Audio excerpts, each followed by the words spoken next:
Welcome back to my grammar tips YouTube channel. আজকেও কিন্তু খুব একটা গুরুত্বপূর্ণ টপিক নিয়ে এসেছি। দেখো, অ্যাডজেক্টিভ ক্লজ। প্রিভিয়াস ক্লাসে নাউন ক্লজ আলোচনা করেছি, এবার অ্যাডজেক্টিভ ক্লজ সম্পর্কে খুব সংক্ষেপে সুন্দরভাবে উপস্থাপন করব। অ্যাডজেক্টিভ ক্লজ শুরু করার আগে we should know what is adjective. So define adjective. Adjective কাকে বলে? অ্যাডজেক্টিভ যদি বলি তাহলে সাধারণত একটি শব্দ। সবাই জানি যে অ্যাডজেক্টিভ একটা শব্দ এবং সেই শব্দটা নাউনের সম্পর্কে বিস্তারিত ব্যাখ্যা দেয়। কিন্তু নাউনের সম্পর্কে বিস্তারিত ব্যাখ্যা দেয়, আর একটু বাড়িয়ে বলে। তো অ্যাডজেক্টিভ অনেক ধরনের হয়। অ্যাডজেক্টিভ বসে কোথায়? অ্যাডজেক্টিভ বসে অনেক সময় নাউনের আগে বসে, আবার নাউনের পরে বসে, যেগুলো আমরা গ্রামারে দেখেছি। প্রি মডিফায়ার, পোস্ট মডিফায়ার ইত্যাদি দেখেছি আমরা। আবার অ্যাডজেক্টিভ গুলো আবার ভার্বের সঙ্গে আইএনজি করে পার্টিসিপল অ্যাডজেক্টিভ ইত্যাদি হয়ে থাকে, তবে সেটা নয় আমাদের ব্যাখ্যা অ্যাডজেক্টিভ ক্লজ। অ্যাডজেক্টিভ ক্লজ দেখো, এখানে উদাহরণ লিখেছি নাইস ফ্রেন্ড। এটা যদি নাউন হয়, নাউনের ব্যাখ্যাটা কিন্তু দিয়েছে, ফ্রেন্ডটা কেমন, নাইস। তো ব্রাউন ডগ, ডগের কালারটা, ডগ যদি নাউন হয় তাহলে তার ব্যাখ্যাটা দিয়েছে। এই তারপর হচ্ছে ক্লেভার বয়, বয়টা হচ্ছে নাউন, তারপরে এই ব্যাখ্যাটা দিয়েছে, কেমন ছেলেটা, নাউনের ব্যাখ্যাটা দিয়েছে। রেড বল, বলটা নাউন এবং তার ব্যাখ্যাটা দিয়েছে। তাহলে এই সমস্ত শব্দগুলো রেড, ক্লেভার, ব্রাউন, নাইস, এইগুলো সমস্ত কি? এইগুলো সমস্ত অ্যাডজেক্টিভ। এবং নাউনের আগে বসে তাকে কি করছে? নাউনটাকে ডিফাইন করছে। হ্যাঁ, বালকটি কেমন, ফ্রেন্ডটা কেমন, ডগটি কোন কালারের, বলটা কোন কালারের, দেখো প্লেসমেন্টটা দেখো, নাউনের আগে কিন্তু বসেছে। তাহলে অ্যাডজেক্টিভ কি একটা শব্দ নিয়ে হতে পারে? না, অ্যাডজেক্টিভ একটা শব্দ নিয়ে শুধুমাত্র নয়। যদি দেখা যাচ্ছে কয়েকটা শব্দ নিয়ে অ্যাডজেক্টিভের ফাংশনে কাজ করছে, তাহলে সেটা অ্যাডজেক্টিভ ফ্রেজ হতে পারে। আবার দেখা যাচ্ছে কয়েকটি শব্দ নিয়ে একটি অ্যাডজেক্টিভ এর অর্থ প্রকাশ করছে, তার মধ্যে যদি দেখি, ওই শব্দগুলোর মধ্যে যদি দেখি একটা রিলেটিভ প্রোনাউন বা রিলেটিভ অ্যাডভার্ব আছে, একটা সাবজেক্ট আছে এবং একটা ভার্ব আছে, তাহলে সেটা বলে দেবো যে সেটা অ্যাডজেক্টিভও নয়, অ্যাডজেক্টিভ ফ্রেজও নয়, সেটা অ্যাডজেক্টিভ ক্লজ। একটা রিলেটিভ প্রোনাউন বা রিলেটিভ অ্যাডভার্ব সঙ্গে সাবজেক্ট এবং ভার্ব থাকতে হবে। দেখো এখানে কি লেখা আছে? ফাংশন। অ্যাডজেক্টিভ ক্লজের ফাংশনটা কি, মানে কাজটা কি? নাউনের ব্যাপারে, নাউনের কি হবে? নাউনের ব্যাপারে আরো বেশি, নাউনের ব্যাপারে আরো বেশি ইনফরমেশন দেওয়া, এটাই হচ্ছে কাজ। মানে এই অ্যাডজেক্টিভ ক্লজটাই হচ্ছে কাজ। এবার অ্যাডজেক্টিভ ক্লজে কি কি থাকে দেখো। রিলেটিভ প্রোনাউন, যেমন হু, হুম, হুজ, এগুলো সব ব্যক্তি বোঝে।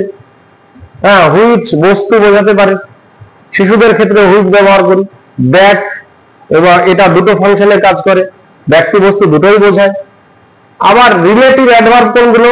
হোয়েন, ওয়াই বা হোয়ার। এইগুলো অ্যাডজেক্টিভ ক্লজ চিনতে পারার সহজ উপায় আছে। ক্লজগুলির আগে কিন্তু এইগুলো থাকবে। কি বলেছে? অ্যাডজেক্টিভ ক্লজের স্টার্টিং এ কিন্তু আমরা পাবো এই শব্দগুলো। অ্যাডজেক্টিভ ক্লজের স্টার্টিং এ কিন্তু আমরা পাবো। দ্বিতীয় আলোচনা কি আছে? কম্পোনেন্ট। অ্যাডজেক্টিভ ক্লজ একটা বাক্যের মধ্যে আছে, এবার কিভাবে আমরা মানে আইডেন্টিফাই করব, কিভাবে সেটা লক্ষ্য করতে হবে। স্টার্টিংটা কি? প্রিন্সিপাল ক্লজ বা যেটা ইন্ডিপেন্ডেন্ট ক্লজ, স্বাধীন যেটা, হ্যাঁ, সেটা তো আমরা চিনতে পারবোই, কিন্তু তারপরের যে একটা পার্ট আছে সেটাও কিন্তু আমরা লক্ষ্য করব, যে স্টার্টিং পয়েন্টটা লক্ষ্য করব, যে মানে একটা শব্দগুচ্ছ, সেখানে স্টার্টিংটা কি আছে। ওই যে রিস্টার্টিং বলতে এইগুলো রিলেটিভ প্রোনাউন বা অ্যাডভার্ব। 2 নম্বর কি আছে? Subject and predicate. ওই অ্যাডজেক্টিভ ক্লজের মধ্যে সাবজেক্ট প্রেডিকেট কিন্তু থাকতে হবে। 3 নম্বর কি? Information of the noun. ওই অ্যাডজেক্টিভ ক্লজটা কি হবে? ওই অ্যাডজেক্টিভ ক্লজটা নাউনের সম্পর্কে বলবে, যেটা সেই নাউনটাকে কি বলবো, সেই নাউনটাকে আমরা অ্যান্টিসিডেন্ট বলি। অ্যাডজেক্টিভ ক্লজে কিন্তু মাথায় রাখতে হবে যে অ্যান্টিসিডেন্ট কিন্তু থাকে। তাহলে আমাদের অ্যাডজেক্টিভ কি জিনিস, অ্যাডজেক্টিভ ক্লজের কাজ কি, অ্যাডজেক্টিভ ক্লজের কম্পোনেন্ট গঠনটা কি, কি দিয়ে শুরু হয় সেটা আমরা দেখলাম। এবার এক সঠিক জায়গায় আসবো, যে উদাহরণের মাধ্যমে দেখব। এখানে আমি 5টা টাইপ লিখেছি। অ্যাডজেক্টিভ ক্লজটা 5 ধরনের মতন হতে পারে, আরো অনেকে হতে পারে। সাধারণত 5 ভাবে আমি এটা বোঝানোর চেষ্টা করব যে অ্যাডজেক্টিভ ক্লজ বাক্যে কেমন ভাবে হয়। দেখো, টাইপ 1 আছে। টাইপ 1 কি আছে? The dress that you bought last month, the dress that you bought last month was expensive.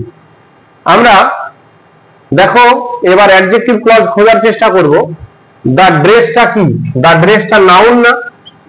ড্রেসটা হচ্ছে নাউন, এবং বলছে ড্রেসটা যেটা আমি লাস্ট মান্থে কিনেছি। তাহলে ড্রেসের সম্পর্কে কি এটা বাড়তি বর্ণনা নয়? এটা কি নাউন? বা ড্রেসটা কোনটা, কেমন ইত্যাদি ড্রেসের সম্পর্কে কি বাড়তি বর্ণনা নয়? এই টোটালটাই তো বাড়তি বর্ণনা। এই যে বাক্যের পার্টটা আছে এই টোটালটাই তো মানে নাউনের বাড়তি বর্ণনা। তাহলে নাউনের যে বাড়তি বর্ণনাটা দেয়, তাহলে সেটাকে তো আমরা অ্যাডজেক্টিভ অবশ্যই বলি। কিন্তু এখানে আমরা দেখতে পাচ্ছি যে এই ব্যাখ্যাটার মধ্যে অনেকগুলো শব্দ আছে। শুধু শব্দ নয়, আমরা যদি মেলাই, এই তিনটে যদি মেলাই, এই কম্পোনেন্ট গুলো যদি মেলাই, যে এটা অ্যাডজেক্টিভ ক্লজ, কিন্তু কেন অ্যাডজেক্টিভ ক্লজ? এই যে তিনটে সূত্র লিখেছি আমরা, কম্পোনেন্ট লিখেছি, দেখি মিলিয়ে নিই যে অ্যাডজেক্টিভটা কেন। এই যে বলেছিলাম স্টার্টিংটা, এই অ্যাডজেক্টিভ ক্লজ স্টার্টিংটা কি আছে? এই যে রিলেটিভ প্রোনাউন আছে না, মিলে গেল একটা স্টার্টিংটা রিলেটিভ প্রোনাউন। হ্যাঁ, রিলেটিভ প্রোনাউন আছে। তারপরে কি বলেছিলাম? সাবজেক্ট এবং ভার্ব থাকতে হবে, এবং সাবজেক্ট বা প্রেডিকেট থাকতে হবে। এটা আছে তো, সাবজেক্ট প্রেডিকেট ভার্ব আছে তো। তারপরে কি বলেছিলাম? Information of the noun. এই যে ড্রেসের সম্পর্কে এই অ্যাডজেক্টিভ ক্লজটাকে ইনফরমেশন দিচ্ছে তো। তাহলে তিনটে কম্পোনেন্ট কিন্তু আমরা পেয়ে গেলাম, কানেক্টিভ মানে রিলেটিভ প্রোনাউন, এবং সাবজেক্ট এবং প্রেডিকেটের পার্টটা কিন্তু আমরা পেয়ে যাচ্ছি। তাহলে অ্যাডজেক্টিভ ক্লজটা চেনা খুবই সহজ। নাউন বসেছে, তারপরে দেখো ক্লজ বসেছে। এবার যদি আমরা ব্যাখ্যাটাতে যাই, মানে ভাঙি সিনট্যাক্সটা দেখি, তাহলে প্রথমে নাউন প্লাস কানেক্টিভ বা relative pronoun plus adjective clause, এরকম করে কিন্তু বসেছে। এবার দ্বিতীয় টাইপে চলে যায়। Type 2, this is the place where Kalam was born. যদি আমরা ভাগ করে নিই যে এটা প্রিন্সিপাল ক্লজ আর এটা সাবঅর্ডিনেট ক্লজ, দেখে আমরা কিন্তু চিনতে পারছি। হ্যাঁ, আগেই বলেছি যে দেখো এটা কিছু থাকবে, কিছু দিয়ে শুরু হবে, রিলেটিভ অ্যাডভার্ব দিয়ে শুরু হয়েছে, সাবজেক্ট এবং প্রেডিকেটের অংশ আছে। হ্যাঁ, এবং এটা নাউনের প্লেসটার বর্ণনা করছে। তিনটে কম্পোনেন্টও কিন্তু এখানে পাওয়া যাচ্ছে। এবার যদি গঠনটা দেখি, যে নাউন এটা হচ্ছে প্রিন্সিপাল ক্লজ, এই প্রিন্সিপাল ক্লজটা কি দিয়ে শেষ হয়েছে? Principal clause plus noun ending with noun. দেখো নাউন দিয়ে শেষ হয়েছে না? প্রিন্সিপাল ক্লজ প্লাস নাউন দিয়ে শেষ হওয়া, প্লাস রিলেটিভ অ্যাডভার্ব, প্লাস এই টোটালটাই অ্যাডজেক্টিভ ক্লজ। গঠনটা দেখো, এরকম ভাবে কিন্তু একাধিক বাক্য লেখা যায়। যে দিস ইজ দ্য প্লেস, এই হয় একটি স্থান। এই স্থানটা কি নাউন নয়? এই স্থানটা তো নাউন। হোয়ার বলতে কি? দেখো হোয়ার মানে যেখানে, এই প্লেসটাকে মডিফাই করছে, স্থানটাকে মডিফাই করছে, আর 5টি জায়গার থেকে কিন্তু আলাদা এটা। তাহলে এটা অ্যান্টিসিডেন্ট, এবং এই নাউনটাকে কিন্তু কাকে কোয়ালিফাই করছে? এই যে টোটাল একটা পার্ট আমরা নিয়েছি, total where Abdul Kalam was born, আর 5টা জায়গার থেকে আলাদা, এই টোটাল পার্টটাই কিন্তু কার সঙ্গে রিলেট আছে? এই নাউনের সঙ্গে রিলেট আছে। কিন্তু নাউনের সঙ্গে রিলেট নাই, নাউনের সঙ্গে রিলেট আছে, এবং এই টোটালটাই নাউনের ব্যাখ্যা। তার জন্য এটাকে কি আমরা বলছি? এটাকে আমরা বলছি অ্যাডজেক্টিভ ক্লজ। তাহলে বারবার দেখে নিতে হবে নাউনের সঙ্গে কানেকশনটা আছে কিনা, এটা দেখে নিতে হবে। এবার টাইপ 3 দেখি। আমরা অনেক সময় অনেক গ্রামার বইয়ে ডিফাইনিং অ্যাডজেক্টিভ ক্লজ, নন ডিফাইনিং অ্যাডজেক্টিভ ক্লজ এরকম শাখা কিন্তু আমরা দেখতে পাই। কিছু না, পার্থক্যটা সোজাই, যে যখন অ্যান্টিসিডেন্টের বর্ণনাটা ডিরেক্ট দিয়ে দেবে সেটাই হচ্ছে ডিফাইনিং অ্যাডজেক্টিভ ক্লজ। দেখে নি, call the boy. Call the বয় মানে কি, দেখো এটা কিন্তু principal clause. Call the boy noun দিয়ে শেষ হচ্ছে, দেখো নাউন এটা। কল দা বয়, বালকটিকে ডাকো, হু কেম লেট, যে দেরি করে এসেছে। তাহলে ডিফাইন করছে না। তাহলে এই যে বয়, এই বয়ের কে বিশেষিত করছে টোটাল পার্টটা, কিন্তু সেই ছেলেটাকেই ডাকো যে দেরি করে এসেছে। তাহলে এই টোটাল পার্টটা কার সঙ্গে সংযোজন আছে, যুক্ত আছে, নাউনের সঙ্গে যুক্ত আছে। কল দা বয়, বালকটিকে ডাকো, হু কেম লেট, যে এসেছিল। তাহলে এইটা হচ্ছে নাউনেরই কিন্তু ব্যাখ্যা, এই টোটাল পার্টটা। তাহলে আরেকটা জিনিস লক্ষ্য করো, আমরা যখন অ্যাডজেক্টিভ ব্যবহার করি, তখন কিন্তু নাউনের আগে বসায়, তাই না? নাউনের আগে বসছে অ্যাডজেক্টিভ। আর যখন অ্যাডজেক্টিভ ক্লজ হচ্ছে, অ্যাডজেক্টিভ ক্লজটা কিন্তু কি হচ্ছে, যে নাউন আগে আছে, তারপরে এই যে সংযোজনটা, এই টোটাল পার্টটা কিন্তু ব্যাখ্যাটা কিন্তু পরে হচ্ছে, অ্যাডজেক্টিভ হিসাবে ফাংশনে কাজ হচ্ছে। এই জায়গাটাতে দেখো, শুধু যখন অ্যাডজেক্টিভ হিসাবে ব্যবহার হয় তখন নাউনের আগে অ্যাডজেক্টিভ হয়, আর যখন অ্যাডজেক্টিভ ক্লজে পরিণত হয়ে যায় তখন প্রিন্সিপাল ক্লজটা এন্ডিং হয় নাউন দিয়ে, তারপরের পার্টটা হচ্ছে কিন্তু অ্যাডজেক্টিভ ক্লজ হিসাবে কিন্তু হয়ে যায়। তাহলে এটা ডিফাইন করছে, নাউনটাকে ডিফাইন করছে এই পার্টটা, তার জন্য ডিফাইনিং অ্যাডজেক্টিভ ক্লজ। আর এই জায়গাটাতে অনেক গ্রামার বইয়ে অনেক রকম ভাবে আছে, এটা অনেকে বলে নন ডিফাইনিং অ্যাডজেক্টিভ ক্লজ। তো দেখি, মাই ফাদার কমা দিয়ে হু ইজ 80 আবার comma is yet strong. My father, এটা কিন্তু কমা দেওয়ার কারণে ডিরেক্ট কিন্তু তাকে ডিফাইন করছে না, মাই ফাদারকে ডিফাইন করছে না।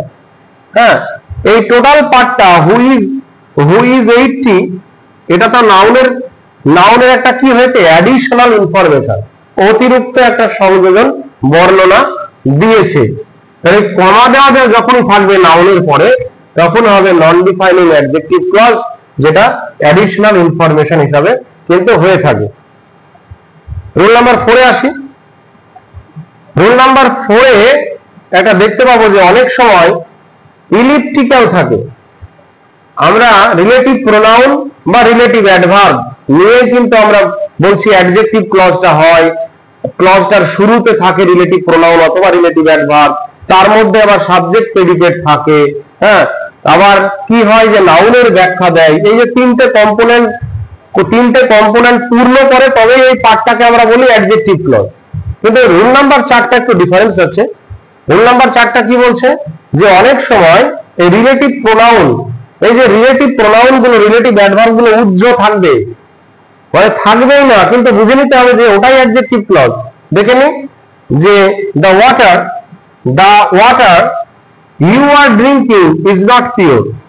তুমি যে জল খাচ্ছ সেটা কিন্তু পিওর নয়। The water you are drinking, দেখো এই ইউ আর ড্রিঙ্কিংটা কার সংযোজন, দ্য ওয়াটার, এটা নাউন এটা। আর যদি এইটুকুকে উঠিয়েই দিতাম, বাক্যের কি কোনো ক্ষতি হতো? বাক্যের কোনো ক্ষতি হতো না তো। The water is not pure, জলটি শুদ্ধ নয়, বিশুদ্ধ নয়, খাওয়ার উপযোগী নয়। এবার করছিটা কি, বলছি অ্যাডজেক্টিভ ক্লজটা হচ্ছে সেটাই, আমরা কোনো একটা অংশ, একটা বাড়তি বর্ণনা ওই নাউনের সঙ্গে সেট করে দেব, সেটাই অ্যাডজেক্টিভ ক্লজ হয়ে যাবে। এখানে কি আছে, দ্য ওয়াটার, জল, যেটা তুমি খাচ্ছ। তাহলে নিশ্চয়ই যেটা তুমি খাচ্ছ মানে যেটা মানে কোনটা, এই টোটাল পার্টটাই কিন্তু নাউনের সঙ্গে লিংক আছে, তার জন্য কি বলছি, অ্যাডজেক্টিভ ক্লজ। তো অ্যাডজেক্টিভ ক্লজ বলছি, এখানে কিন্তু দেখেছিলাম যে তিনটে কম্পোনেন্ট পূর্ণ করতে হয়। এখানে তো কোনো রিলেটিভ প্রোনাউন বা অ্যাডভার্বই নাই, হু, হুইচ, হুম, দ্যাট বা রিলেটিভ অ্যাডভার্ব হোয়ার, হোয়াই ইত্যাদি তো কিছুই নাই। তাহলে কি অ্যাডজেক্টিভ ক্লজ না? না, এটাও অ্যাডজেক্টিভ ক্লজ। এটা একটা ধরন যে থাকবে না, এখানে কোনো থাকবে না, কিন্তু প্রশ্ন তো জানতে পারে কেন থাকবে না, এইগুলোতে থাকছে আর এখানে থাকবে না কারণটা কি? সেটার উত্তর আছে, বলছে যখন যখন অ্যাডজেক্টিভ ক্লজটা, অ্যাডজেক্টিভ ক্লজের মধ্যে তো ভার্ব থাকে, এই যে ভার্ব আছে, এই ভার্বটা যখন ট্রানজিটিভ ভার্ব হবে, ট্রানজিটিভ ভার্ব জানি আমরা the verb that need objects to clear the meaning of the sentence, that is called transitive verb. transitive verb এর তো অবজেক্ট প্রয়োজন। এখানে কি হচ্ছে, এই অ্যাডজেক্টিভ ক্লজের এই পার্টটার ভার্বটার যদি অবজেক্ট থাকে, অবজেক্ট হিসাবে হয় এই নাউনটা, মানে কি বলতে চাইছি, অ্যাডজেক্টিভ ক্লজের